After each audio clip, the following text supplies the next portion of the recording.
How about this for holiday cheer? You can really eat foods that you love over the holidays and stay in shape. You can eat more. You can. And lose weight. That's what Mark Macdonald says. He's the CEO of Venus Nutrition. He's the author of the New York Times bestseller, Body of Confidence. He's here to explain. Okay, here's the book, right? I saw you on Chelsea lately, Chelsea Yes. Handler. You do Chelsea saying, I'm like, all right, let's see if this works. I started working with you.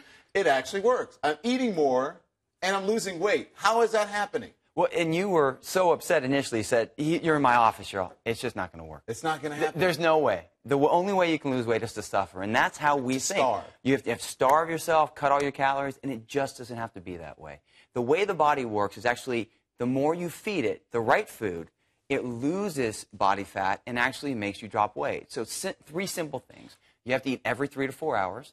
You have to eat the right amount of protein, fat, and carbohydrates, and you have to eat a certain amount of calories per meal. Okay, so we'll get to that. But Okay. you say we have to eat every 3 to 4 hours because when we were babies, and they Think of a baby. A baby feeds on breast milk, which is protein, fat, carbohydrates. They feed every 3 to 4 hours. They stop when they're satisfied. They eat again when they're hungry. The first year of life, that's how our body's meant to be fed. We abandon that because of society.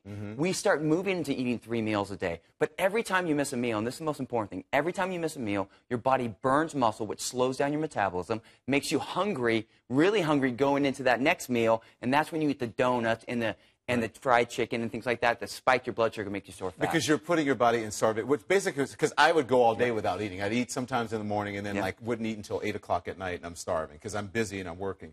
Basically, and most people do that. What you're doing is putting your body in starvation mode when you try to restrict. Some people try to restrict calories like that, and other people are just busy. Yeah, what you were doing is you were starving yourself, and you were using exercise to counter it.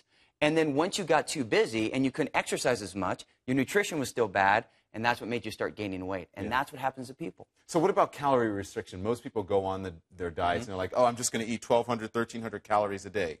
You said it doesn't work. Well, You'll lose weight.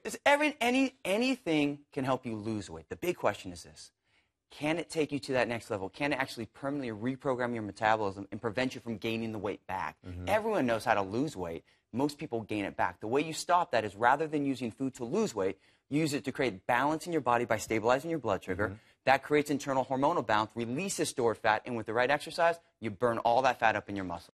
Our body's a refuel as it goes machine. Okay. Feed it, your body's going to work for you. All right, but every meal you have to have a consistent balance. Like last night, I went to the Christmas party for CNN, and I said, I'm going to have a couple of vodkas. And you said to do what? If you're going to drink, and that's why Chelsea Handler wrote the foreword of the book, because Chelsea likes vodka. If you're going to drink, have your protein, have your fat, like if you had some salmon, you can have some veggies like asparagus, but cut out your starchy carbohydrates. Take out the rice, the potatoes, use the vodka or the alcohol instead. Now, it's not an even exchange, but it helps minimize the damage and prevent your body from storing excess body fat. Yeah, and you know what's weird? He told me 4 hours later, after you drink at that party, you said go home and eat some fats. Yeah, eat protein and fat, not carbs, because that gets your metabolism going again. The biggest mistake people make during the holidays is they don't eat all day. They're going to have this big holiday meal. They don't eat all day, which makes their body burn muscle. Then they overeat food. They have this huge meal because they're starving.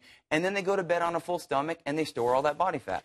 I mean, you think about it. By 2020, 75% of the adult American population will be either overweight or obese. We're regressing as a society because we think that eating less is better. It's never been that way from our first breath. We have to eat more. So the leaner you get, the more food you need to consume. You just have to eat the right amount of food, not just a bunch of carbs. Yeah, and it's interesting because I was like, this is never going to work. You're telling me I'm going to eat this much. I can't eat this much. I don't, because I'm used to eating like one big meal a day at night and then a small breakfast, and that's it. It's amazing. I eat 6 times a day. And you're enjoying your food, and right? I'm enjoying that. I get That's to eat whatever food I want as long as I keep it in balance, as you say, and losing weight and not that much exercise. No, and exercise is great, but... And you can have your off-plan meals too, Don. It's just understanding how to balance all of it. That's what we talk about holidays. You can enjoy your food. Just be great with everything else. Mark Macdonald's called Body Confidence. It's a great book.